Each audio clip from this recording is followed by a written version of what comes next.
માતૃતીર્થ સિદ્ધપુર ખાતે મુખ્યમંત્રી શ્રી ભૂપેન્દ્રભાઈ પટેલે નિર્માણાધીન સરસ્વતી રિવરફ્રન્ટ પ્રોજેક્ટની મુલાકાત લીધી.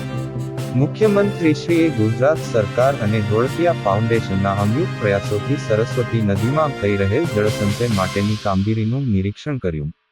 મુખ્યમંત્રી શ્રી ભૂપેન્દ્રભાઈ પટેલે માતૃતીર્થ સિદ્ધપુર ખાતે સરસ્વતી નદીના કિનારે શ્રી બ્રહ્માંડેશ્વર મહાદેવ મંદિર સામેના પટમાં નિર્માણ થઈ રહેલ રિવરફ્રન્ટ પ્રોજેક્ટની મુલાકાત લીધી હતી. સરસ્વતી નદીને પુનઃજીવિત કરી જળસંચય માટેના આ મહત્વાકાંક્ષી પ્રોજેક્ટની મુલાકાત લઈ મુખ્યમંત્રીશ્રીએ સ્થળ નિરીક્ષણ કર્યું હતું. મુખ્યમંત્રી શ્રી ભૂપેન્દ્રભાઈ પટેલે ગુજરાત સરકાર અને ધોળકિયા ફાઉન્ડેશનના સંયુક્ત ઉપક્રમે ચાલી રહેલ સરસ્વતી રિવરફ્રન્ટ પ્રોજેક્ટની કામગીરીની તલસ્પર્શી વિગતો સવજીભાઈ ધોળકિયા તેમજ સિંચાઈ વિભાગના અધિકારીઓ પાસેથી મેળવી હતી. સિદ્ધપુર ખાતે સરસ્વતી નદીમાં જળસંચયની કામગીરી માટે 1 કિલોમીટર લંબાઈ અને 1.5 કિલોમીટર પહોળાઈ ધરાવતા વિસ્તારમાં પાયલોટ પ્રોજેક્ટ હાથ ધરાયો છે.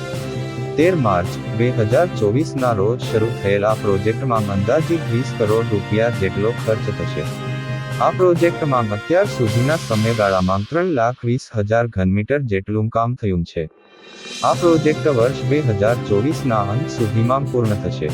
સરસ્વતી નદીના પટમાં તર્પણ વિધિ માટે તર્પણ કુંડ બનાવવામાં આવશે, જેનાથી માતૃતીર્થ સિદ્ધપુર આવતા શ્રદ્ધાળુઓની સુવિધાઓમાં વધારો થશે.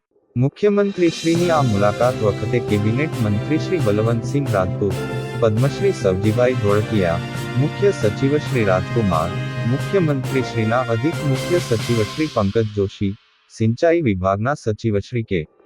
પી. રાવડિયા, કલેક્ટર શ્રી અરવિંદ વિજયન, જિલ્લા વિકાસ અધિકારી શ્રી બી. એમ. પ્રજાપતિ, પોલીસ અધિક્ષક શ્રી રવિન્દ્ર પટેલ, મદદનીશ કલેક્ટર સુશ્રી હરિણી કે. આર, સિદ્ધપુર નગરપાલિકા પ્રમુખ શ્રીમતી અનિતાબેન પટેલ તેમજ સંગઠનના પદાધિકારીઓ ઉપસ્થિત રહ્યા હતા.